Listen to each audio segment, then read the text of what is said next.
Imagine stepping outside your home only to find a stranger pointing a gun at your wife. Now, imagine your wife isn't just anyone. She's the county sheriff. That's exactly what happened to me the week we moved into what was supposed to be our dream neighborhood.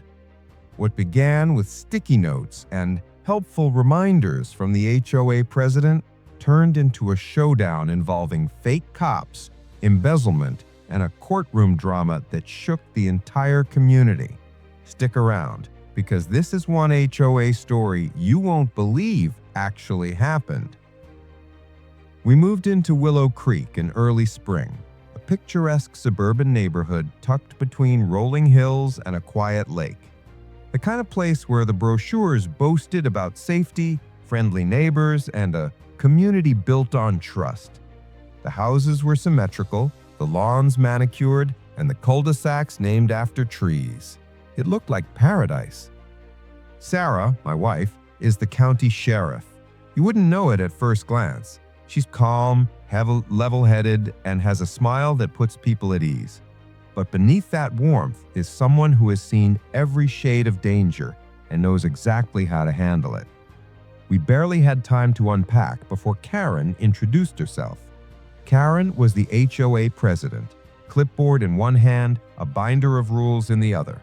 She was in her 50s, sharp-eyed, with the permanent air of someone who believed she was both judge and jury of this neighborhood. "Welcome to Willow Creek," she said, her voice clipped but coated with fake sweetness. She handed Sarah a thick booklet. "These are the community guidelines. We apply the rules uniformly here. It's what keeps the neighborhood safe and orderly." Sarah accepted it politely, her sheriff's badge glinting faintly at her hip. Karen's eyes flicked down at it and then back up, pretending she hadn't noticed. But I caught the look. She noticed, and she made a decision in that moment. This was going to be a challenge. At first, the nuisances were almost laughable. A sticky note on our mailbox, "Control your child." A printed violation tucked into our doorframe.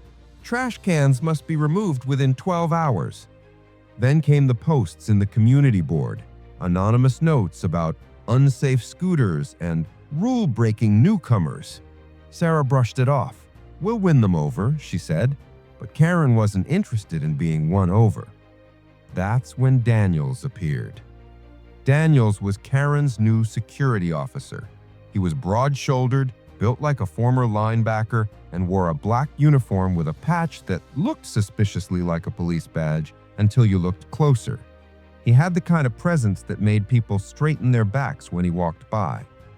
The problem was, Daniels wasn't real law enforcement. Neighbors started whispering about him. Some thought he was just a rent-a-cop, others weren't so sure, but everyone noticed how quickly Karen leaned on him. He wasn't just walking the neighborhood, he was enforcing. "You need to move your car, HOA policy. Those shades aren't in compliance. Keep your kids inside after dark." People who once waved now stayed on their porches. A tension crept into the neighborhood, like the air before a storm. The violations stacked up. Sarah's garden pots were the wrong color. Our mailbox was too tall.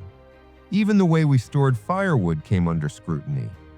Sarah tried to reason with Karen one evening. They stood in our driveway, the setting sun casting long shadows. "Karen, with all due respect, we just moved in. We want to be good neighbors, but this level of control isn't healthy," she said calmly. Karen's lips curled into a smile. "We apply the rules uniformly here. That's what keeps the neighborhood safe and orderly." Uniformly? Hardly. The Smiths had a trampoline in their front yard that nobody mentioned. The Johnsons' dog barked all night, but they were Karen's friends. And then came the USB drive. Someone slid it into our mailbox. When I plugged it into my laptop, a series of candid clips played. Kids riding scooters, families unloading groceries, people standing in their own backyards. It was surveillance. Someone was watching us. The petition arrived next. Every household received a flyer singling out Household 12, ours. Complaints about unsafe children, aggressive husband, disrespect for HOA authority. It wasn't just harassment anymore. It was a campaign. One night, there was a knock at the door. I opened it to see Karen standing there with Daniels at her side. "We need to inspect the premises," Daniels said, his voice low, commanding. His hand hovered near his hip, where I saw what looked like a holster. Sarah stepped forward. "Do you have a warrant? Any HOA documentation that gives you this authority?" Karen waved her clipboard. "The rules are clear. We have the right to inspect for compliance." Sarah's jaw tightened. "Not without legal grounds." She started to close the door. That's when it happened. Daniels drew his gun. The metallic click echoed through the night, louder than thunder. He aimed it directly at Sarah. Time froze. My breath caught in my throat, but Sarah didn't flinch. She raised her hand slowly, calm as ever, and spoke 3 words that changed everything. "I'm the sheriff." The words landed like a bomb. Daniels faltered. His hand shook ever so slightly. Then, sirens. The real ones. Our neighbors had heard the commotion and called it in. Within minutes, red and blue lights flooded the cul-de-sac.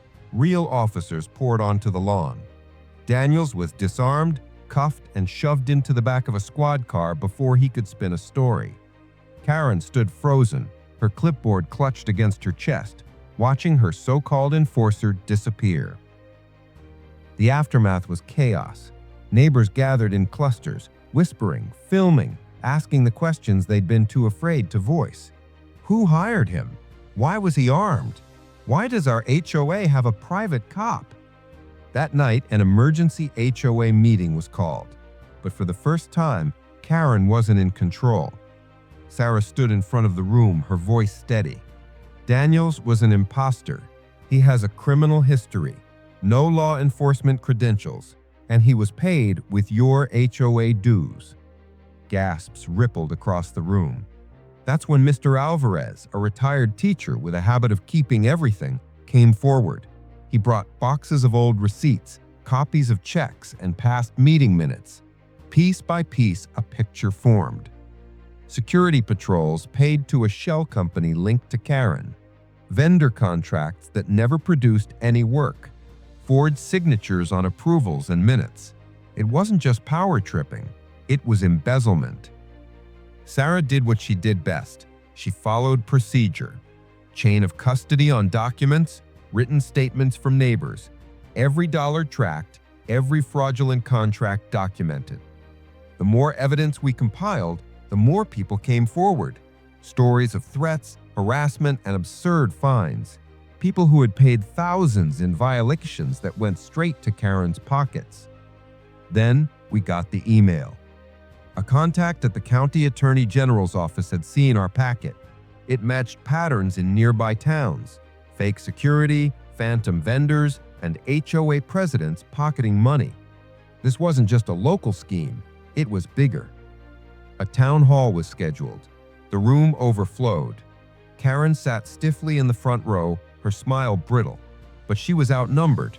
People she'd silenced now spoke with fury. The agents made it official. We'll need everything.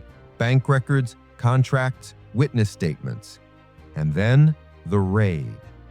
At dawn, black SUVs rolled into Willow Creek.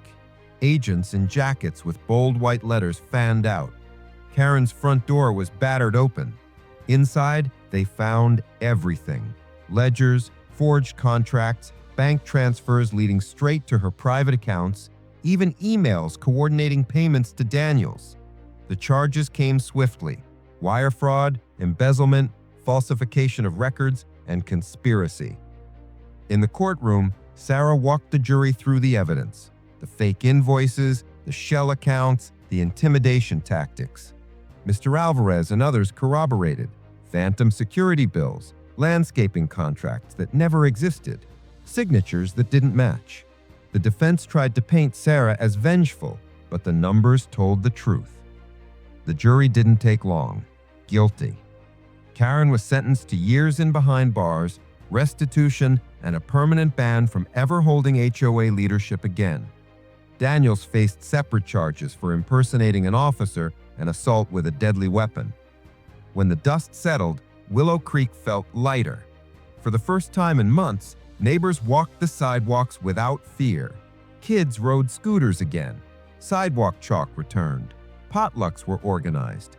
A new HOA board was elected, transparent, accountable, with published minutes and audits. Term limits were enforced, no more unchecked power. Sarah was asked to take the chairmanship, but she declined. She said, "I'm already the sheriff."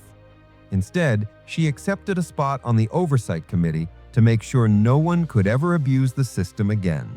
We kept scars, yes, but we also kept a lesson. Power belongs to the people, not the clipboard. And that night, the night Daniels pulled a gun on my wife, became the story that united a neighborhood.